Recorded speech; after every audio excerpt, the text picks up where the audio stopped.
ആശ്വാസം നേടാം. ഹൃത്തിനുള്ളിൽ ജീവൻ നൽകും വചനം, തിരുവചനം.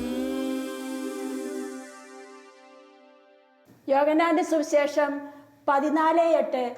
കർത്താവേ, പിതാവിനെ ഞങ്ങൾക്ക് കാണിച്ചു തരിക, ഞങ്ങൾക്ക് അത് മതി. ഈ ഒരു വലിയ അഭിഷേകത്തിന് വേണ്ടി ഈ മണിക്കൂറുകളിൽ നമുക്കായിരിക്കാം. നമുക്കൊരു നിമിഷം പിതാവിൻ്റെ ആ വാത്സല്യ സ്നേഹത്തിന് മുമ്പിൽ കരങ്ങൾ കൂപ്പി നമുക്ക് ആ പിതാവിൻ്റെ മാറോട് ചേർത്ത് ഈ നിമിഷങ്ങളിലായിരിക്കാം. ഓ പിതാവേ, ഓ താതനേ, ഓ സ്നേഹമേ, ഓ സർവേശ്വര, നിൻ സാന്നിധ്യമെൻ ബലം, നിൻ സാമീപ്യമെൻ ശക്തി, നിൻ സഹവാസമെൻ സൗഖ്യം, നിൻ സായുജ്യമെൻ മഹത്വം. ഓ താതനേ, ഓ സ്നേഹമേ, ഓ ജീവനേ, ഓ സത്യമേ. ഓ സ്വർഗീയ അപ്പച്ച, ഈ നിമിഷങ്ങളിൽ ഞങ്ങളായിരിക്കുന്ന അവസ്ഥയിൽ നിന്റെ മാറോട് ചേർത്ത് ഞങ്ങളെ ആശ്വസിപ്പിക്കണമേ. കർത്താവാണ് എൻ്റെ ഓഹരിയും പാനപാത്രവുമെന്ന് ഈ നിമിഷം ഞങ്ങൾ ഏറ്റുപറയുന്നു. ഓ കർത്താവേ, എൻ്റെ കഷ്ടതയുടെയും അലച്ചിലിൻ്റെയും ഓർമ്മ എനിക്ക് കയ്പേറിയതാണ്. ഈ നിമിഷം നമ്മൾ ആരെങ്കിലും ദുഃഖിതരാണെങ്കിൽ, വേദനിക്കുന്നവരാണെങ്കിൽ, സഹിക്കുന്നവരാണെങ്കിൽ ദൈവത്തെ പിതാവേ എന്ന് വിളിച്ച് ഈ നിമിഷങ്ങളിൽ പ്രാർത്ഥിക്കുക. പിതാവ് നിങ്ങളുടെ അടുത്തേക്ക് ഓടിയെത്തും, സ്നേഹത്താൽ നിങ്ങളെ പുതപ്പിക്കും. ആ വാത്സല്യത്താൽ നിങ്ങളെ ഓരോരുത്തരെയും ചേർത്ത് നിർത്തി ആശ്വസിപ്പിക്കും. ഹല്ലേലൂയ. കർത്താവെ, പിതാവിനെ ഞങ്ങൾക്ക് കാണിച്ചു തരിക, ഞങ്ങൾക്കത് മതി. ഫിലിപ്പോസ് യേശുവിനോട് ഇപ്രകാരം അപേക്ഷിച്ചു. പിതാവിനെ കാണിച്ചു തരിക, ആ വാത്സല്യം മാത്രം മതിയെന്നാണ് ഫിലിപ്പോസ് ആഗ്രഹിച്ചത്. മറ്റ് ഭൗതികപരമായ ഒരു നേട്ടമോ സുഖമോ സന്തോഷമോ ഒന്നും ഫിലിപ്പോസ് ആഗ്രഹിച്ചില്ല. പിതാവിനെ ഞങ്ങൾക്ക് കാണിച്ചു തരിക എന്നുള്ള അതിയായ ആഗ്രഹം മനസ്സിലും ഹൃദയത്തിലും അലതല്ലി ഉയർന്നു. ഈ പിതാവിൻ്റെ സ്നേഹം എപ്പോഴും നമ്മളെ പൊതിയുന്നു, സംരക്ഷിക്കുന്നു. നമ്മളെ അറിയുന്ന, ആ സ്നേഹിക്കുന്ന, ആ വാത്സല്യമുള്ള പിതാവിനെ യേശുവാണ് നമുക്ക് പിതാവിനെ കാണിച്ചു തന്നത്. യേശുവിലൂടെയാണ് നമുക്ക് പിതാവിലേക്ക് പ്രവേശിക്കാൻ സാധിക്കുന്നത്. യേശു എപ്പോഴും പിതാവിൻ്റെ കാര്യങ്ങളിൽ വ്യാപൃതനായിരുന്നു. പിതാവുമായി സ്നേഹ സംഭാഷണത്തിലായിരുന്നു കൊണ്ട് ആ പിതാവിൻ്റെ സൗഹൃദങ്ങൾ ഒന്നൊന്നായി താനുമായി ഇടപെട്ട എല്ലാവർക്കും പങ്കുവെച്ചു കൊടുത്തു. പിതാവിനെ കൂടാതെ യേശുവിന് ഒന്നും ചെയ്യുവാൻ സാധിക്കുകയില്ല എന്ന് യേശു വിശ്വസിച്ചു. പിതാവിൻ്റെ ഓരോ നിമിഷത്തിലും പിതാവിനോട് ആലോചന ചോദിച്ചുകൊണ്ട് യേശു തൻ്റെ തിരുഹിതം നിറവേറ്റി. ഈ നിമിഷങ്ങളിൽ നമുക്കും ആഗ്രഹിക്കാം, യേശുവിലൂടെ പിതാവിലേക്ക്, പിതാവിൻ്റെ സ്നേഹത്തിലേക്ക്, പിതാവിൻ്റെ സംരക്ഷണത്തിലേക്ക് നമുക്കും ആ അഭിഷേകത്തിൻ്റെ നിറവ് ആവോളം നുകർന്ന് അനുഭവിക്കാം. ഈ നിമിഷത്തിൽ വിശുദ്ധ പൗസ്തീനായോട് പിതാവായ ദൈവം പറഞ്ഞു, നീ എന്നെ കരുണയോടുകൂടെ നോക്കുക. എൻ്റെ ദൃഷ്ടികൾ നിന്നിൽ പതിയും. അപ്പോൾ എൻ്റെ ഹൃദയം നിന്നിൽ ഉത്സുകമായിരിക്കും. സന്തോഷത്താൽ ഞാൻ നിന്നെ വാരിപ്പുണരും. ഞാൻ നിൻ്റെ സ്നേഹമുള്ള പിതാവല്ലേ, നീ എൻ്റെ പുത്രിയും. ഞാൻ എപ്പോഴും നിന്നെ നോക്കിയിരിക്കുന്നു. എൻ്റെ കരുതലുള്ള സ്നേഹത്താൽ നിന്നെ എപ്പോഴും കൊണ്ടു നടക്കും. നീ എന്നെ പിതാവ് എന്ന് വിളിക്കുന്നത് എനിക്ക് സന്തോഷമാണ്. ഒരു കുഞ്ഞുകുട്ടി സംസാരിക്കാൻ തുടങ്ങുമ്പോൾ അപ്പ അപ്പ എന്ന് വിളിച്ച് കരയുമ്പോഴും സംസാരിക്കുമ്പോഴും ആ പിതാവിൻ്റെ ഹൃദയം വല്ലാതെ തുടിക്കും.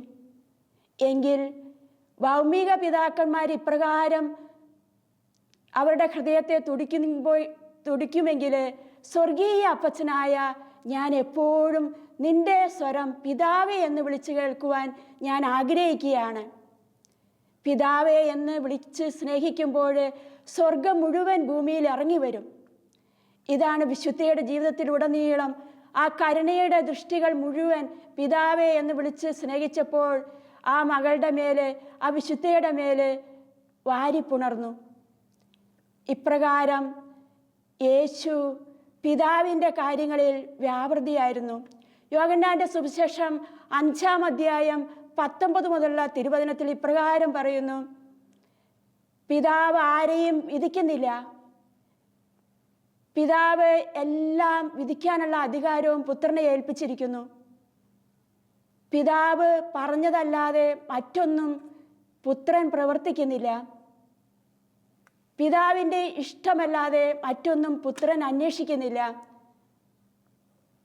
പിതാവിനെ ആദരിക്കുന്നവനും ബഹുമാനിക്കുന്നവനും നിത്യജീവനുണ്ട്. പിതാവ് മരിച്ചവരെ ഉയർപ്പിക്കുന്നു. ഈ വലിയ ഒരു ജീവൻ്റെ നിറവ് പുത്രനെ ഏൽപ്പിച്ച് അതിൻ്റെ കൃപ മുഴുവനും യോഹന്നാന്റെ സുവിശേഷത്തിൽ 500-ലധികം പ്രാവശ്യം യേശു പിതാവിനെ വിളിച്ച് ലോകത്തിന് പിതാവിനെ വെളിപ്പെടുത്തി കൊടുക്കുന്നുണ്ട്. യേശുവിൻ്റെ പ്രാർത്ഥന മുഴുവനും പിതാവിനെ വിളിച്ചായിരുന്നു. സ്വർഗസ്ഥനായ ഞങ്ങളുടെ പിതാവേ, അങ്ങയുടെ നാമം പൂജിതമാകണമേ, അങ്ങയുടെ രാജ്യം വരണമേ, അങ്ങയുടെ തിരുമനസ് സ്വർഗത്തിലെ പോലെ ഭൂമിയിലുമാകണമേ. പിതാവേ പിതാവേ പിതാവേ എന്ന് വിളിച്ച് ഈ ലോകത്തിലുള്ള ഒരുവൻ പോലും നശിച്ചു പോകാതെ രക്ഷിക്കപ്പെടുവാനായിട്ട് ഈശോ പ്രാർത്ഥിക്കുന്നുണ്ട്. ഈ പ്രാർത്ഥനയുടെ വലിയ നിറവ് വിശുദ്ധരെല്ലാം നമുക്ക് കാണിച്ചു തന്നിട്ടുണ്ട്. വിശുദ്ധ ചാവറപ്പിതാവ് തൻ്റെ ജീവിതത്തിൽ ഉടനീളം മണിക്കൂറുകളിൽ ദിവ്യകാരുണ്യ സന്നിധിയിൽ ഇരുന്ന് പിതാവായ ദൈവത്തിനെ അപ്പ അപ്പ എന്ന് വിളിച്ച് സ്നേഹിച്ച ഒത്തിരി സംഭവങ്ങൾ ആത്മാനുതാപം എന്ന കൃതിയിൽ രേഖപ്പെടുത്തിയിട്ടുണ്ട്. ഈ ആത്മാനുതാപത്തിലൂടെ ചാവറപ്പിതാവ് ദിവ്യകാരുണ്യ സന്നിധിയിൽ ഇരുന്ന് പ്രാർത്ഥിച്ച് ഇപ്രകാരം പാടി ആരാധിക്കുകയായിരുന്നു: മമ പിതാവു നീയേ, എന്നോട് ഭാഗ്യം നീയേ, നീയല്ലാതെ എനിക്കെന്നോടെ ഭാഗ്യം നീ മറ്റെന്തുണ്ട്, എന്നോട് സ്നേഹം നീയേ, എന്നോടെ ഭാഗ്യം നീയേ, നിന്നിലല്ലാതെ ഞാനു എങ്ങനെ ജീവിക്കുന്നു. മമ പിതാവ് നീയാണ്, നീയല്ലാതെ മറ്റൊരു ഭാഗ്യം എനിക്കില്ല എന്ന് വിശുദ്ധ ചാവറപ്പിതാവ് ഒന്നിടവിടാതെ പ്രാർത്ഥനാ നിമിഷങ്ങളിൽ ആ പിതാവിനോട് സംഭാഷിക്കുകയായിരുന്നു. 2 സന്യാസ സഭയുടെ സ്ഥാപകനായിരുന്നിട്ട് പോലും ഒരു ജോലിയുടെ വ്യഗ്രത പോലും ചാവറപ്പിതാവിന് ആ പ്രാർത്ഥനാ നിമിഷങ്ങളിൽ പിതാവിൻ്റെ സ്നേഹത്തിൽ നിന്ന് അകറ്റിയില്ലായിരുന്നു. ആ ആശ്രയബോധത്തിൽ, ആ വിശ്വാസ ജീവിതത്തിൽ ഒന്നും ഇടപെടാതെ എപ്പോഴും വിശുദ്ധ ചാവറപ്പിതാവ് അപ്പ, കർത്താവേ, പിതാവേ എന്ന് വിളിച്ചുകൊണ്ട് ഓരോ നിമിഷവും ആ സാന്നിധ്യത്തിൻ്റെ നിർവൃതിയിൽ ആയിരിക്കുവാനായിട്ട് വിശുദ്ധ ചാവറപ്പിതാവ് ശ്രദ്ധിച്ചിരുന്നു. വിശുദ്ധ ചാവറപ്പിതാവിനെ പോലെ തന്നെ ഒത്തിരി വിശുദ്ധര് പിതാവിൻ്റെ സ്നേഹത്തിലേക്ക് ഒഴുകിയിറങ്ങിയിട്ടുണ്ട്. ഇനിയും പിതാവിൻ്റെ മറ്റൊരു ഗുണമാണ് അണിയിച്ചൊരുക്കുന്ന പിതാവാണ് നമ്മുടെ സ്വർഗീയ അപ്പച്ചൻ. നമ്മളെ ഓരോരുത്തരെയും നമ്മൾ ആഗ്രഹിക്കുന്ന രീതിയിലല്ല സ്വർഗീയ അപ്പച്ചൻ പിതാവായ ദൈവം നമ്മളെ അണിയിച്ചൊരുക്കുന്നത്. ലൂക്കയുടെ സുവിശേഷം 12-ാം അധ്യായം 22 മുതലുള്ള തിരുവചനത്തിൽ അണിയിച്ചൊരുക്കുന്ന ആ പിതാവിനെ കുറിച്ച് ഒത്തിരി പറയുന്നുണ്ട്. ഇപ്രകാരം അവിടുന്ന് ലൂക്കാ സുവിശേഷകൻ വരച്ചു കാണിക്കുന്നു. ലില്ലികളെ നോക്കുവിൻ, അവ വിതയ്ക്കുന്നില്ല, കൊയ്യുന്നില്ല, കലപ്പറയിൽ ശേഖരിക്കുന്നുമില്ല. എന്നാൽ അവരെക്കാളും എത്രയോ വിലപ്പെട്ടവരാണ് നിങ്ങൾ. പക്ഷികളെ നോക്കുവിൻ, അവ നൂൽ നൂൽക്കുകയോ നെയ്യുന്നുമില്ല. എങ്കിലും സോളമൻ പോലും ഇവനേക്കാളും കൂടുതലായിട്ട് അലങ്കൃതനായിരുന്നില്ല. ഇന്നുള്ളതും നാളെ തീയിൽ ഇടപെടുന്നതുമായ വയലിലെ പുല്ലുകളെ ഇത്രമാത്രം അലങ്കരിക്കുന്നുവെങ്കിൽ വിശ്വാസികളെ നിങ്ങളെ എത്രയധികമായി അലങ്കരിക്കുകയില്ല.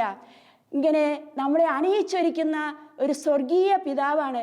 ഈ സ്വർഗീയ പിതാവിന് മുമ്പിൽ നമ്മളെ തന്നെ അടിയറ വയ്ക്കുമ്പോൾ എന്നെ കേൾക്കുന്ന പ്രിയപ്പെട്ട ദൈവവിശ്വാസികളെ, നിങ്ങൾക്കൊരിക്കലും ആകുലപ്പെടുവാനോ അസ്വസ്ഥപ്പെടാനോ ഭാരപ്പെടാനോ നൊമ്പരപ്പെടാനോ ഒന്നുമില്ല.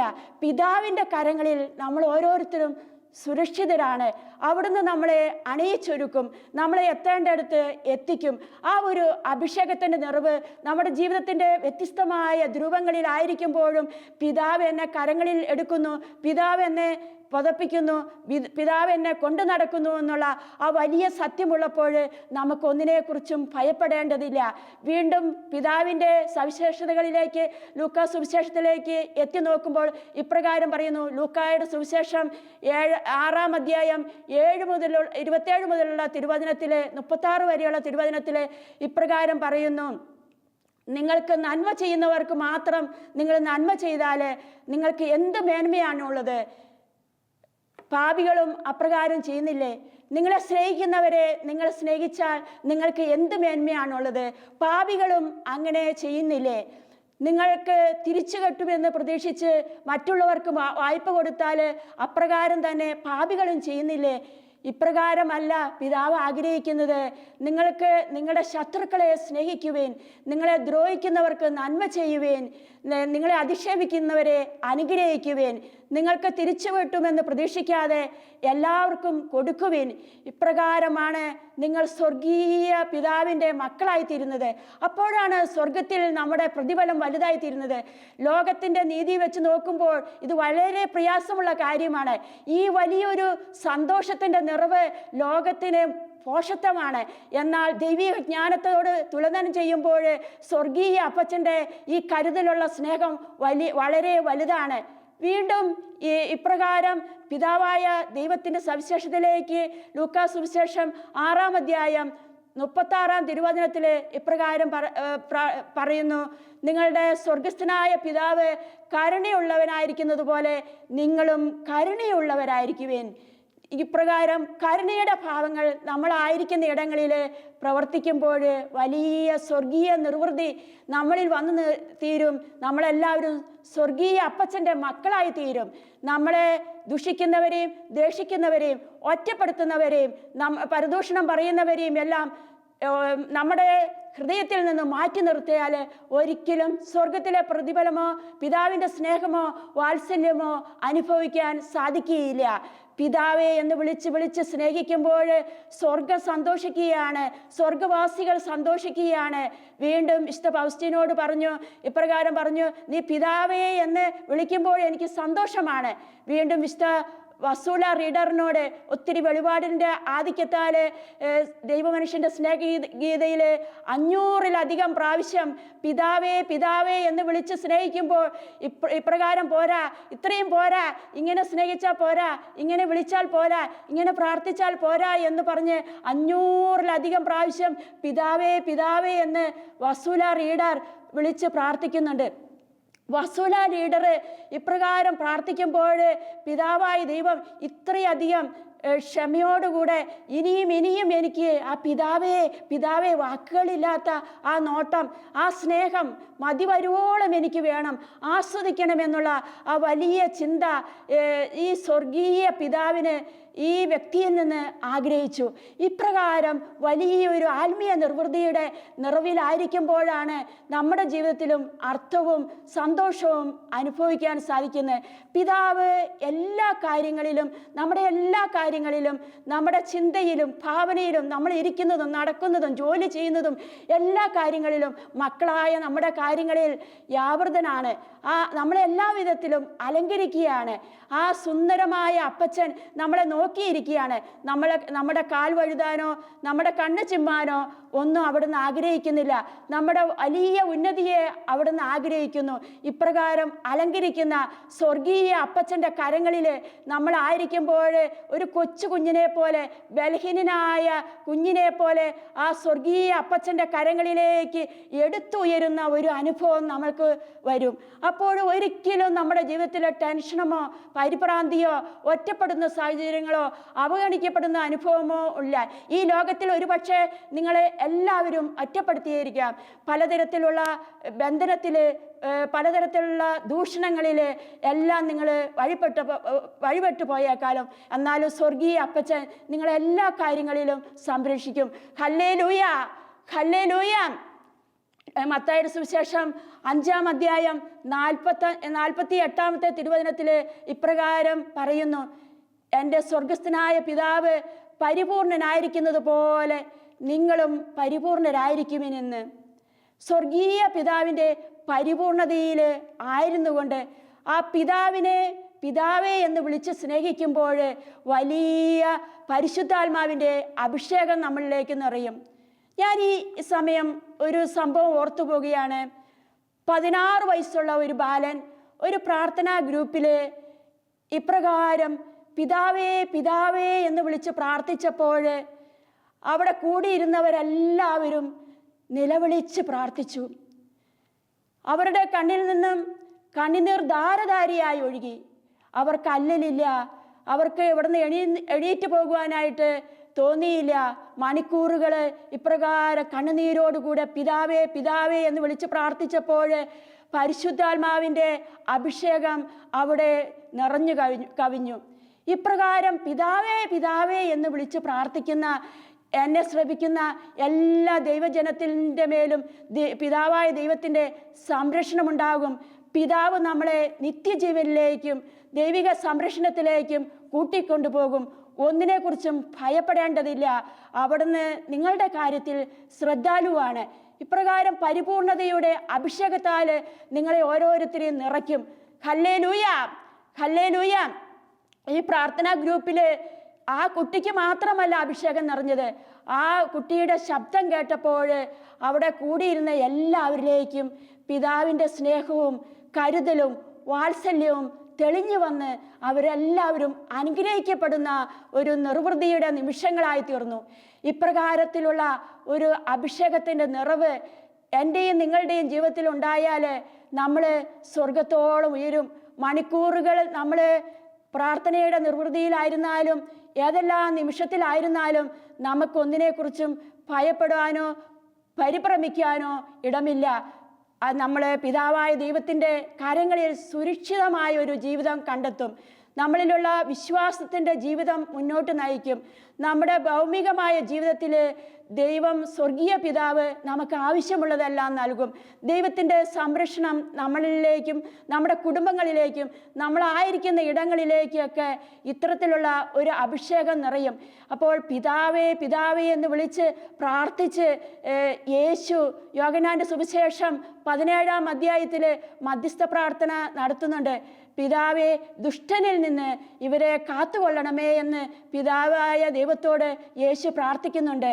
ഈ ചെറിയവരിൽ ഒരുവൻ പോലും നശിച്ചു പോകാതെ ഇവരെ എല്ലാവരും ലക്ഷ്യസ്ഥാനത്തേക്ക് എത്തിക്കണമേ എന്ന് യേശു ഓരോ നിമിഷവും തന്നെ ഈ ഭൂമിയിലേക്ക് അയച്ച സ്വർഗീയ അപ്പച്ചൻ വഴി നടത്തണമേ എന്ന് പ്രാർത്ഥിക്കുന്നു. താൻ മാത്രമല്ല, തന്നിലൂടെ ലോകത്തിലുള്ള എല്ലാവരും രക്ഷപ്പെടണമെന്ന് യേശു ആഗ്രഹിച്ചുകൊണ്ട് അപ്രകാരം പ്രാർത്ഥിക്കുകയും ആഗ്രഹിക്കുകയും ചെയ്തു.